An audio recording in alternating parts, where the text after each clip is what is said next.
So if we want to define electric potential, this is really all about the relation between charge and potential energy. We saw earlier that the electric field is defined as the force that would be felt on the test particle divided by the charge of that test particle. So for instance, if you have, let's say, a positive 5 Coulomb charge, and it experiences an upwards force of 20 newtons, you could just divide those to get the value of the electric field. So we say the electric field would be 20 over 5, so that would be 4 newtons per Coulomb in the upwards direction.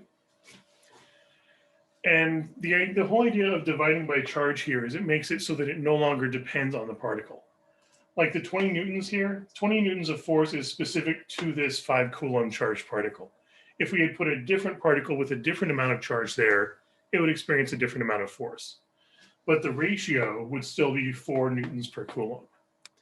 So the force is a property felt by this object, but the electric field is a property of this location in space. And I tend to think of the field as, the electric field in this context as being representing the ability of that location in space to apply a force to a particle. That the electric field being 4 newtons per Coulomb means if we put a particle at that location, it will experience a force equal to 4 newtons of force per Coulomb of charge associated with that particle. Any questions on the meaning of that so far?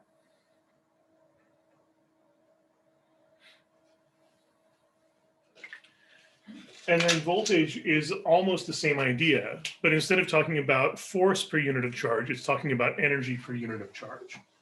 Voltage, or electrical potential, is defined as the ratio of potential energy of the test object divided by the charge of the test object. So if you put a particle in some location, let's say we take this same 5 Coulomb charged particle, and we measure its potential energy somehow, and we find that at this location, let's say its potential energy is 100 Coulomb, or 100 joules.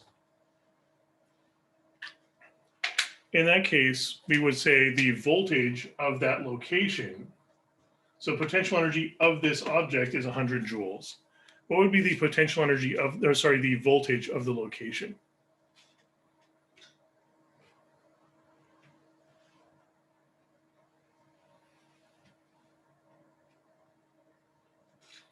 If we're going by this definition.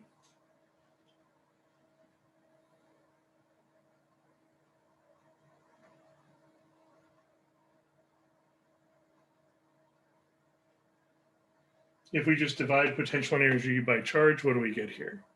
Yeah, 20. 100 divided by 5 would be 20. And what would the units be there? Yeah, it should be joules per Coulomb. And we abbreviate that as volts. Volt just means joule per Coulomb. So we would abbreviate this as 20 volts. So the voltage of that location would be 20 volts. And again, the dividing by charge is to convert a property of the particle to a property of the location. Like this object has 100 joules of potential energy because it has this amount of charge. If it had a different amount of charge, it would have a different amount of potential energy. So potential energy depends on, in part, the charge of the object.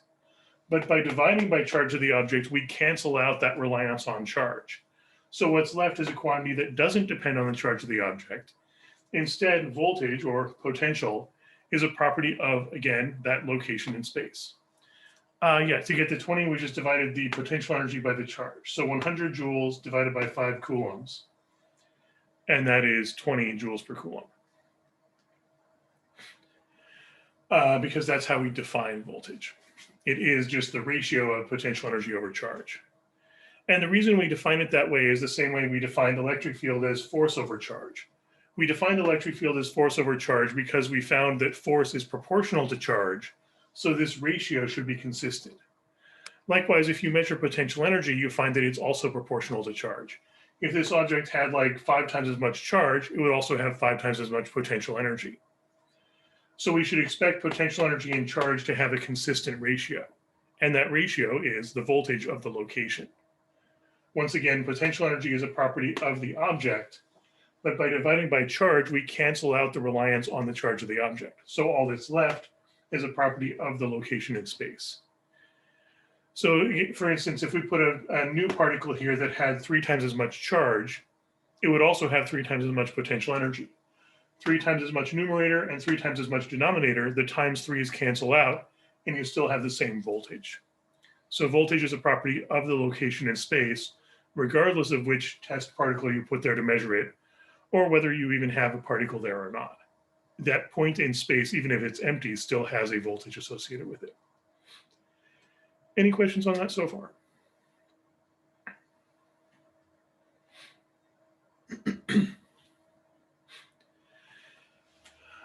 So this covers some of the transitions. We can convert, and again, if you go to the chart I put up on math.ncheese.org/P7C, we want to be able to convert back and forth between voltage and potential energy. We can do that using this formula, or alternatively, solve for potential energy. You just get charge times voltage. Likewise, we can convert between electric field and force. The electric field of the location in space versus the force on the object at that location in space. Likewise, you could also solve for force and get force equals charge times electric field. And again, this ties into the idea that electric field represents the ability of that location in space to apply a force to a charged object. Likewise, voltage represents the location in space ability to cause an object to have potential energy. Any questions on those definitions so far?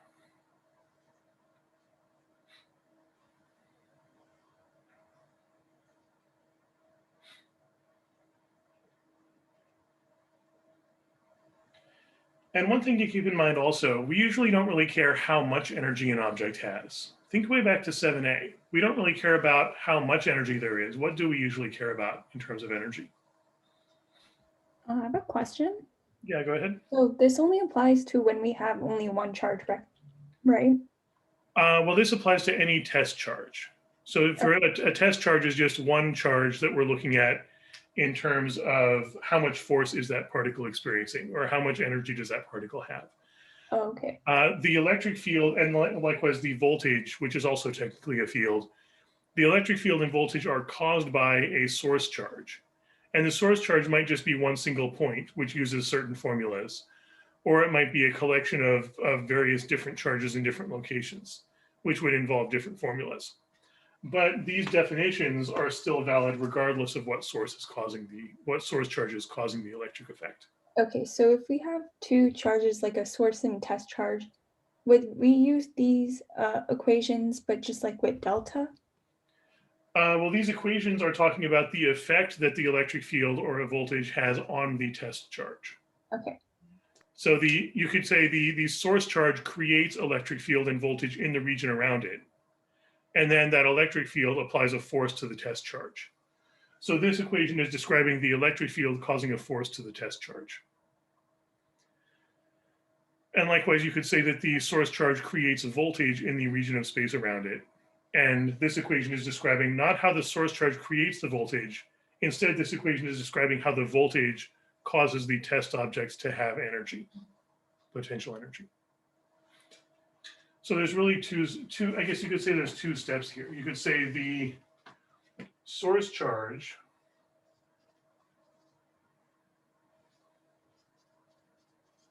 creates electric field and also voltage in the space around it. The electric field causes the force on the test charge, and the voltage causes the test charge to have potential energy. So this relationship is governed by the definition of electric field. This relationship is governed by the definition of voltage.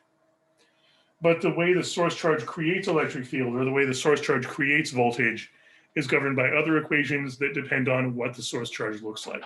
Is it just a single point, or is it several single points that all have charge, or is it a bar-shaped object of charge, or a plane of charge, or whatever?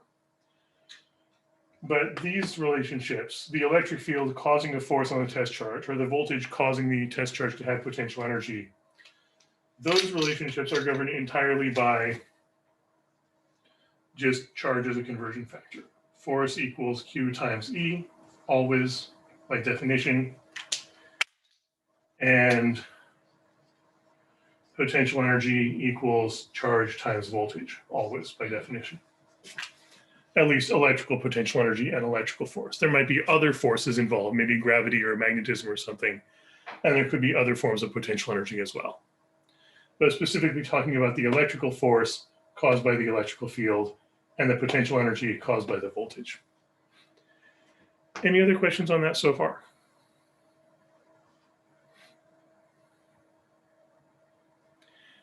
And yeah, the change in energy is really what we care about. In most situations, we don't care how much energy something has, we care how much the energy is changing. So if we apply a delta to both sides of this, presumably the charge of the object is not changing, but the voltage could be changing from location to location. So we really should be thinking of this as change in potential energy equals charge of the test object times change in voltage from location to location. So let's take a look at an example there. Let's say we have some region of space with an electric field.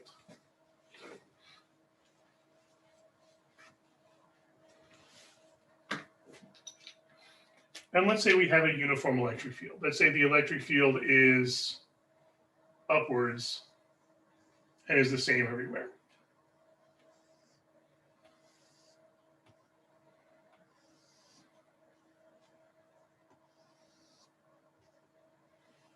And let's say we know its strength is, let's say, 30 newtons per coulomb. By the way, what could cause an electric field like that? What sort of arrangement of charge would you expect to cause electric field pointing upwards everywhere?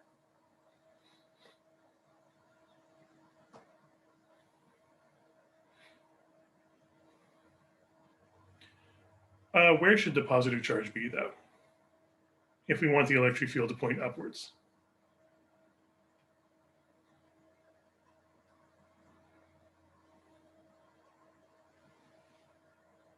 Generally, should we expect the electric field lines to be pointing towards positive charge or away from positive charge?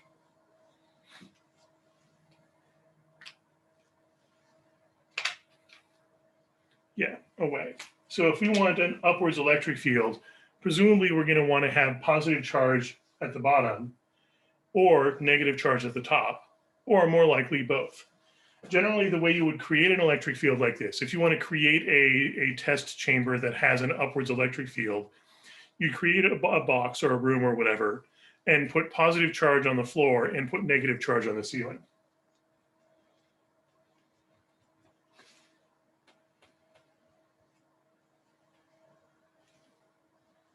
So this arrangement of charge would be one example that would create an electric field like this. This would probably be the simplest way to create a uniform upwards electric field. Large plane of positive charge as the floor, large plane of negative charge as the ceiling. That's going to create an electric field that is upwards, and throughout most of the room is pretty much constant. It doesn't really change as you move from place to place. So if we want to figure out what's going on here, let's say we have a test object, and we're treating the floor and the ceiling as these source charges.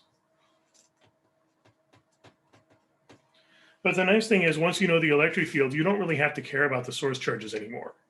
The source charge creates an electric field. Once we know the electric field, we can just find its effect on the test charge. So let's say we have a test charge of,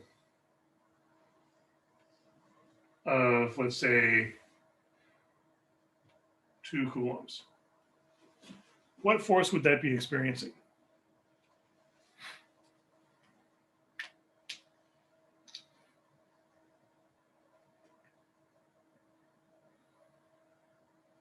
If we've got an electric field of 30 newtons per coulomb and we put a 2 coulomb test charge there, how much force does that experience?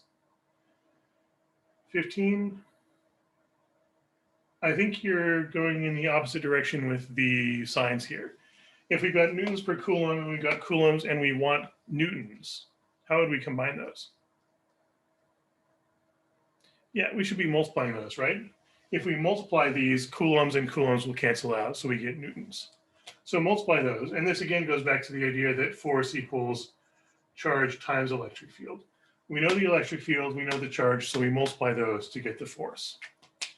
So force is going to be 60 newtons in which direction?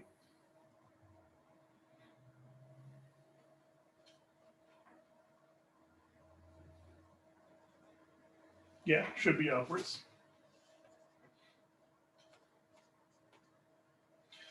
And you can see that from the fact that we're taking an upwards vector for the electric field, multiplying by a positive scalar, and a positive multiplier doesn't change the direction of the vector. So a positive test charge experiences a force in the same direction as the electric field because you're just multiplying the vector by a positive. You can also see this conceptually as the fact that the positive charge is getting repelled from the positive floor and attracted towards the negative ceiling. But again, we don't actually need to know where the source charges are to see that. All we need is the electric field itself. That gives us enough information on its own. And let's say we move this. If we just let go, what's going to happen to this object if we just put it here and release it? It's going to go to the negative side. Yeah, it's going to go towards this negative plate here. It's going to get pushed in the direction of the electric field and getting faster and faster because it's got this constant force on it. So let's say we don't want it to do that. Let's say instead we want to hold it in place. How much force do you have to apply to make sure it just stays where it is?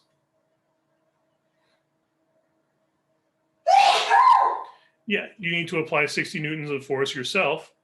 Exactly, you want it to cancel out. If we want to make sure this object does not accelerate, you would need to apply 60 newtons of force downwards just to hold it in place. So you just grab this and hold on to it. You're applying 60 newtons of force, I guess you could say normal force from your hand, just to hold it in place. Alternatively, if you wanted to move it at a constant speed, you would still need to apply 60 newtons of force because we don't want it to accelerate. We want it to go at a constant speed. And this is where the idea of work comes in. If you're holding this and moving it at a constant slow speed or a constant fast speed, the important thing is that it's a constant speed.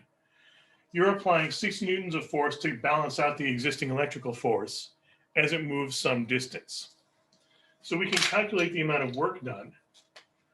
Work is force times distance, specifically the applied force times the distance traveled. And when you're doing work to it, but we're assuming it's going at a constant speed, what's the only type of energy you're changing there?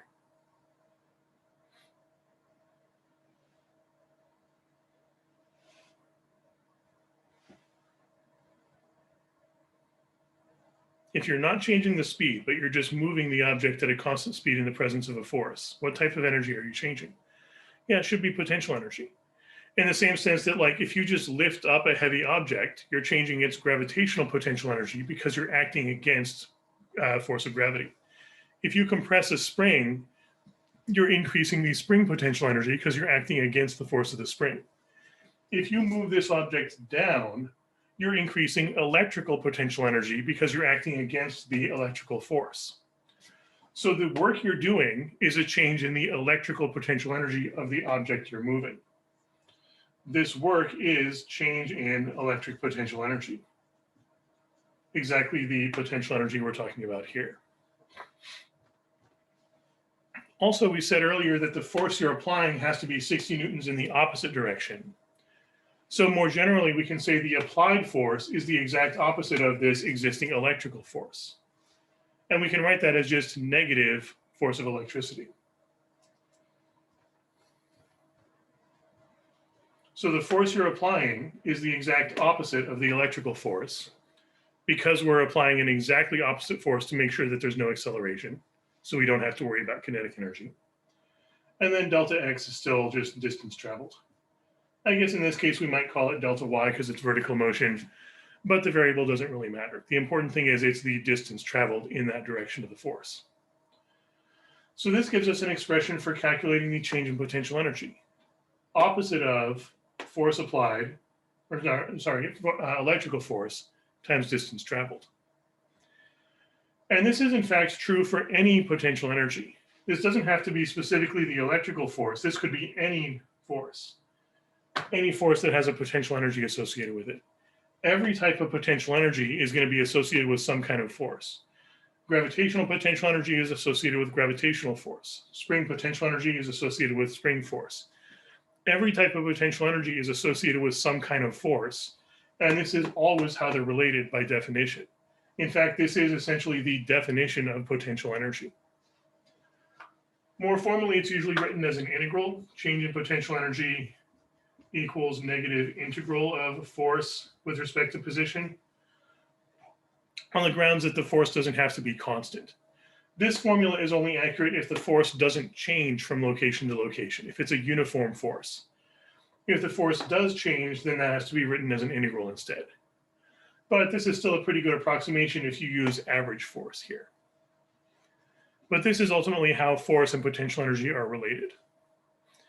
Any questions on that so far?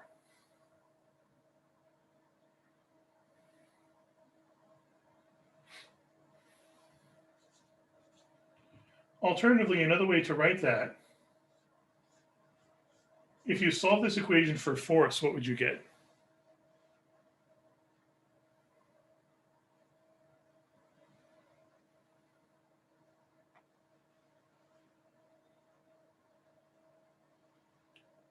Yeah, we'll look into, we're building up to that, the idea of how electric fields are related to the potential. But what would you get if you isolate force here?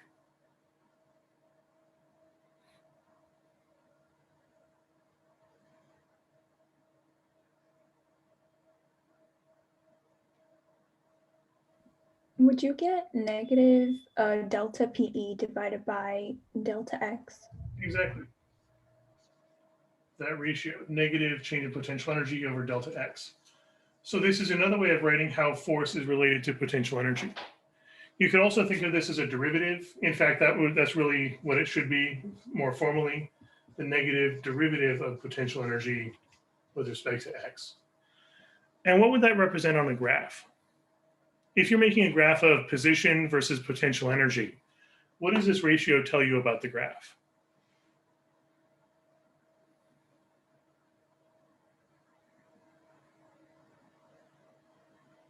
We've got change in potential energy divided by change in position.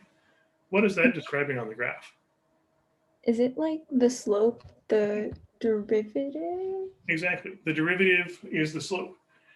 And for decreasing, keep in mind this negative sign doesn't mean this is a negative value. This negative sign just means the force is the opposite of the slope. So this is the slope of the potential energy graph. This is just saying the force is the exact opposite of the slope. So if the slope is positive, then the force is in the negative direction. If the slope is negative, then the force is acting in the positive direction. So the force is going to be in a direction opposite to the sign of the slope. And also, the steeper the slope is, the stronger the force is. If there's a lot of change in potential energy per meter, that means a very strong force.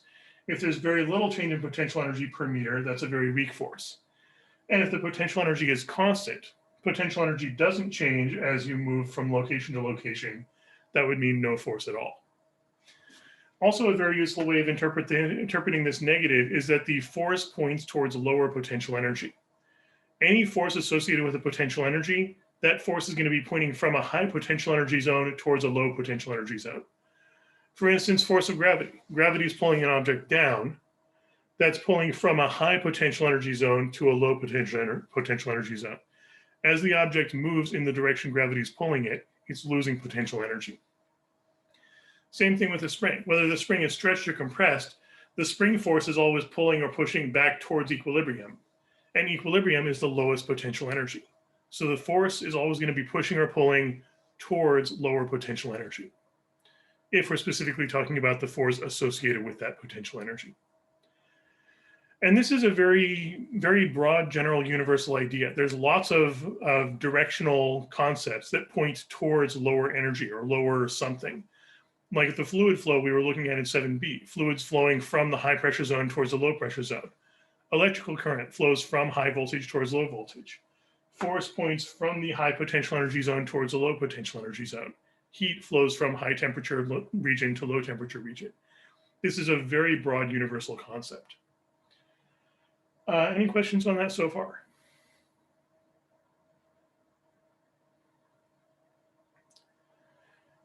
Now, if we want to tie this back into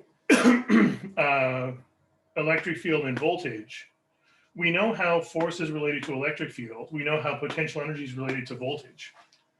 So let's backtrack to the definition of potential energy here.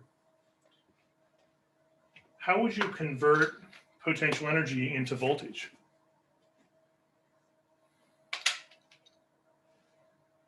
If we have potential energy, how do we turn that into voltage?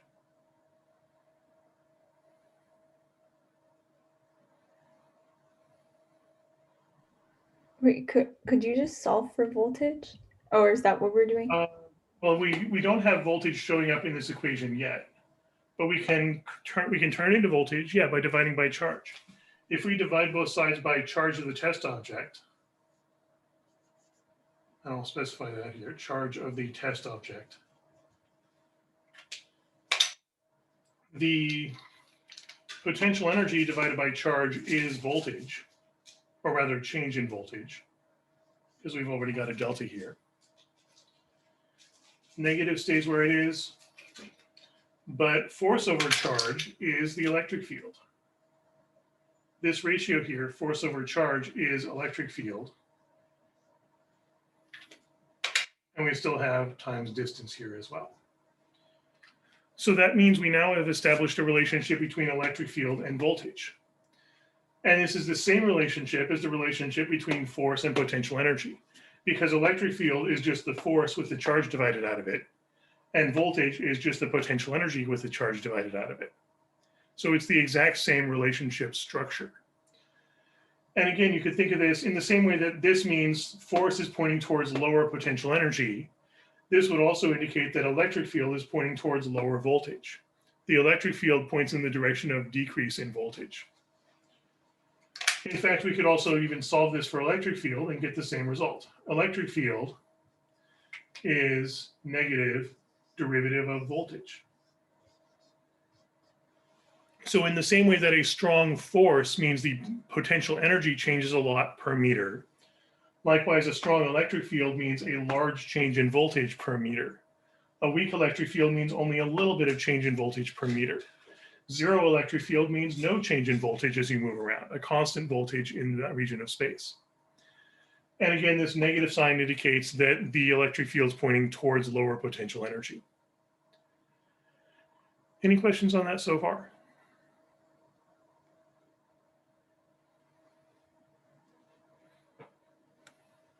So these ideas allow us to convert back and forth between electric field and voltage.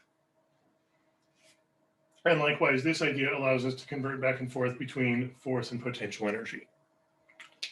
So we should now be able to make any of these conversions. And this is what that box of arrows on that chart on math.ncheese.org/P7C is all about, being able to convert back and forth between any of those four quantities. Any questions on that so far?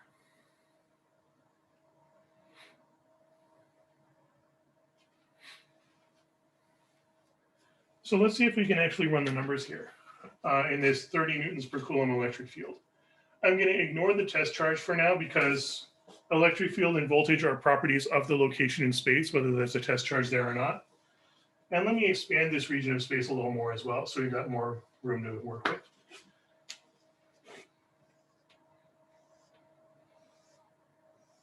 So here's our electric field.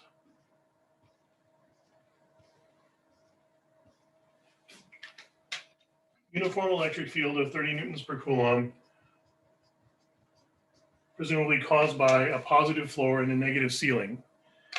If we wanted to start drawing in equipotential lines, that is mapping out the potential, mapping out the voltage, where in this region would you expect to be the high voltage zone?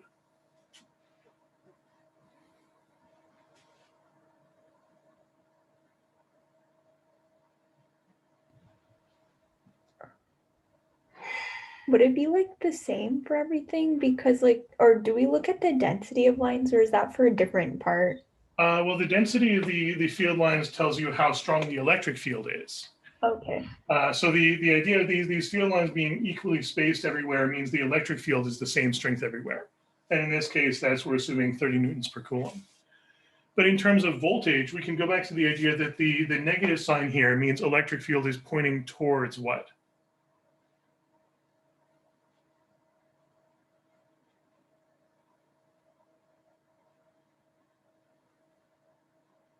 Yeah, the electric field points in the direction of decreasing voltage. Delta voltage means talking about a change in voltage from location to location because it's with respect to position. So electric field has to do with the changes in voltage from location to location. And the negative sign here specifically means the electric field points towards decreasing voltage. So if the electric field is pointing upwards, that means upwards should be the direction of decreasing voltage. As we move upwards, the voltage should get weaker or lower and lower and lower. So this region should be a low voltage region. And likewise, this region down here, the region that the electric field is pointing away from, should be a higher voltage region. So the electric field lines are pointing from the high voltage region towards the low voltage region, the direction of decreasing voltage. This also means that a positive source charge is going to be associated with the high voltage region, and a negative source charge is associated with the low voltage region, because electric field lines also point from the positive source charge towards the negative source charge. So this is another thing to look for. You should expect a positive source charge to be in a high voltage region because the positive source charge is what's causing the voltage to be high. And you should expect a negative source charge to be surrounded by a low voltage region. And the electric field lines are pointing from the positive source charge in the high voltage region towards the negative source charge in the low voltage region. Any questions on that so far?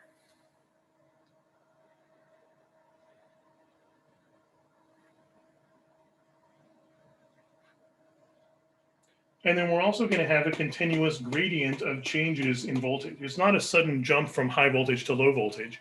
It's a gradual smear of high voltage, kind of high voltage, medium voltage, kind of low voltage, lower voltage, and everywhere in between. In fact, we can use these equations to figure out how quickly it's changing. We're going to need to know something about distance as well. Let's say we know that this gap is, let's say 10 meters. So we've got a 10-meter gap between the high voltage zone and the low voltage zone. We know the distance and we know the electric field. So going back to these equations, if you know the distance and you know the electric field, we can just multiply those to find the change in voltage. So if you multiply those, 30 newtons per coulomb times 10 meters, what do you get?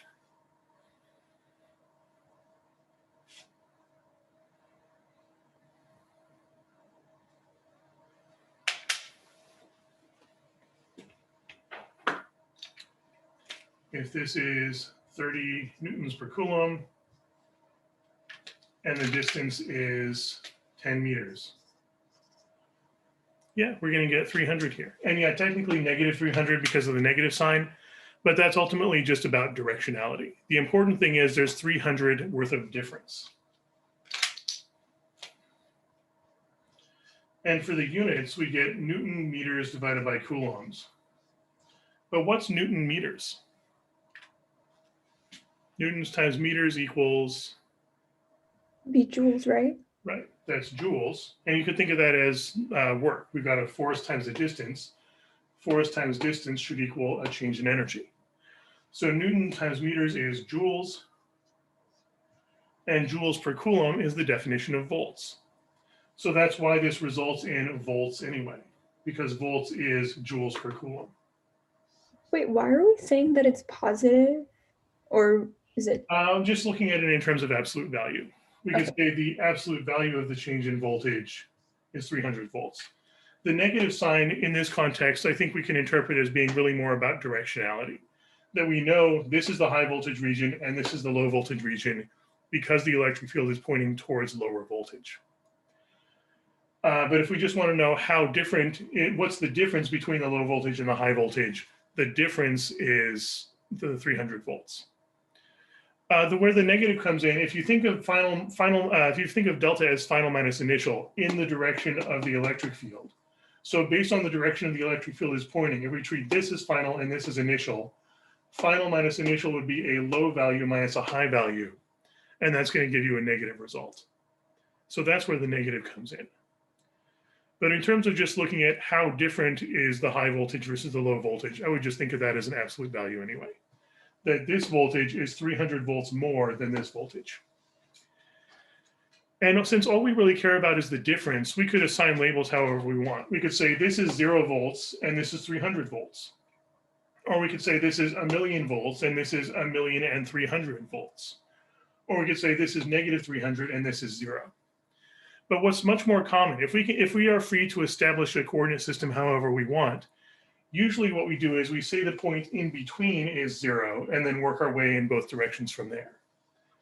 So if we say the halfway point is 0 volts, then usually the custom is either the halfway point you call 0 volts or a point very far away you call 0 volts. So let's say the point directly in between is going to be called 0 volts. But we're assuming these are 300 volts apart from each other. If we're calling 0 the midpoint, what's the high and low values that would be 300 volts apart from each other?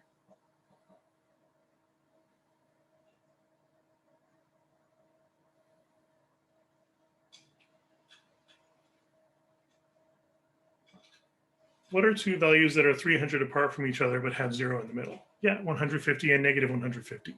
So the usual convention we would use here is that we would call the high voltage region positive 150 volts. And we call this low voltage region negative 150 volts. And then we could fill in the in-between values as well. Going back to the idea that delta voltage is negative electric field times distance, we could take any specific distance we want and just start labeling like maybe every meter or something. Let's say we're talking about 1 meter. Delta voltage, if you just plug in 30 for E, 30 newtons per coulomb times 1 meter would be 30 volts per meter.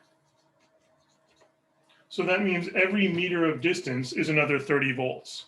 So going towards the high voltage region, every meter is plus 30, plus 30, plus 30, plus 30, plus 30. If we're going towards the negative region, every extra meter is minus 30, minus 30, minus 30. So we could label these. We could split this up into individual meters, and every meter worth of distance is another 30 volts of change in voltage. Let me just split this up let's go ahead and split it up every meter. So we'll have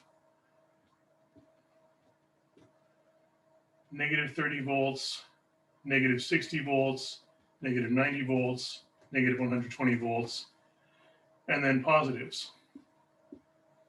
Positive 30 volts, positive 60 volts, positive 90 volts, positive 120 volts, and positive 150 volts.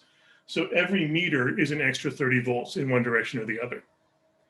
But that's only if you're going along the electric field to decrease the voltage, or exactly against the electric field to increase the voltage. What happens if we go side to side instead? If you're traveling perpendicular to the electric field, what would you expect to happen to the voltage?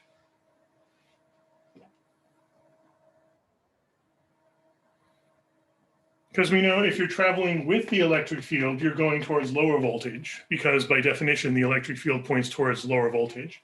Travel against the electric field, you're going towards higher voltage. But yeah, if you travel exactly perpendicular to the electric field, you're not going with or against the electric field, so the voltage stays the same. If you're at 0 volts and you travel perpendicular to the electric field, you stay at 0 volts. If you're at 30 volts and you travel perpendicular to the electric field, you stay at 30 volts.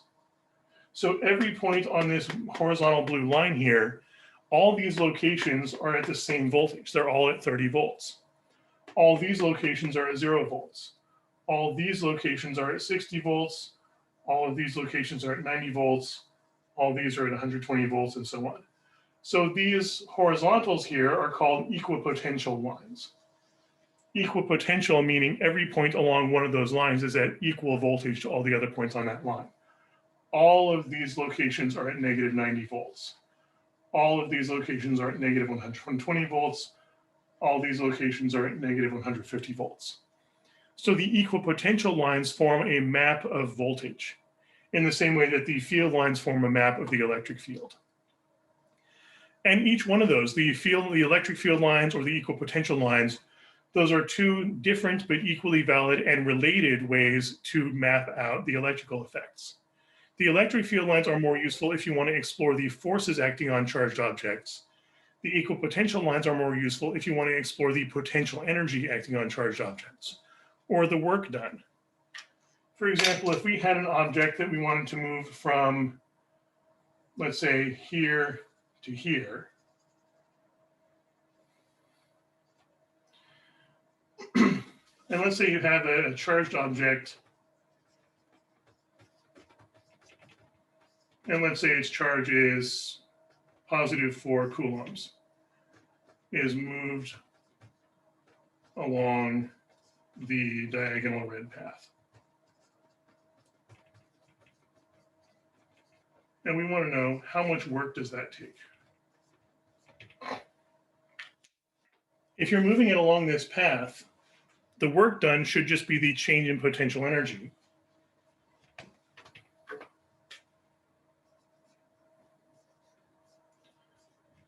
And how can we calculate change in potential energy related to voltage? How is potential energy related to voltage?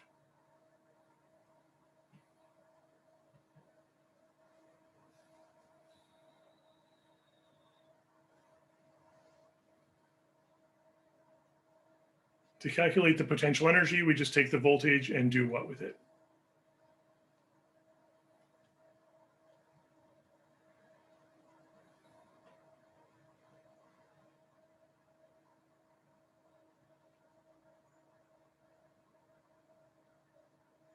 Should just be voltage times charge, right? Potential energy is charge times voltage, because voltage is just potential energy with the charge divided out of it. So to turn voltage back into potential energy, you would multiply by charge.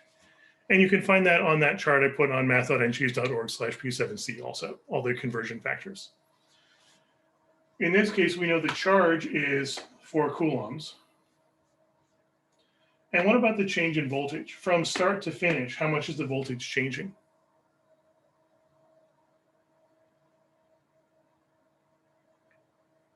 What's the difference between the initial voltage and the final voltage? Yeah, plus 150. Because we're starting on a negative 60 volt region, we're ending at a positive 90 volt region. The in-between points don't matter. The shape of the path doesn't really even matter. All that matters is what voltage do you start at and what voltage do you end at. So if you just subtract final voltage minus initial voltage, regardless of the path taken in between, that'll tell you delta voltage. Positive 90 minus negative 60 is positive 150. Multiply those, and that'll tell you the amount of work done. 4 times 150 is 600. These are both positive, so the result is also 600. And volts is really just joules per coulomb. So coulombs cancel out, and we get joules. So that means moving a 4 coulomb charge from here to here requires adding 600 joules of work. Any questions on that so far? For the spacing of the equipotential lines, do you always say that delta x is equal to 1, or was that? It doesn't have to be. It could be. The important thing is not so much the distance. The important thing is the change in voltage should be consistent. Like here, I've marked every 30 volts. Or in another case, maybe you would mark every 10 volts or every 5 volts.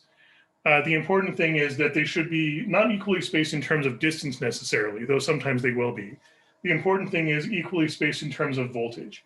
Like each time we go to a new line, that means plus 30 volts, plus 30 volts, plus 30 volts. And how much you want to change the voltage varies from map to map, but you want it to be consistent within a given diagram. Any other questions on that? Oh, and the other big important thing, of course, is that the equal potential lines have to be perpendicular to the electric field lines always. Because if you're traveling with the electric field line, you're losing voltage. If you travel against the electric field line, you're gaining voltage. The only way you can keep the same voltage is if you're traveling perpendicular to the electric field lines. So every equipotential line needs to be perpendicular to every field line that it crosses, which means the equipotential lines will also curve if the electric field lines are not just parallel straight lines. So try drawing some of these out on your own to get some more practice. Just take some diagram of an electric field or draw one of your own, and try drawing the equipotential lines that match it, making sure that the equipotential lines are perpendicular to the electric field everywhere they cross. So give that a try, get some more practice with that. Have a good weekend, and let me know if you have any questions for next time. Thank you. You're welcome.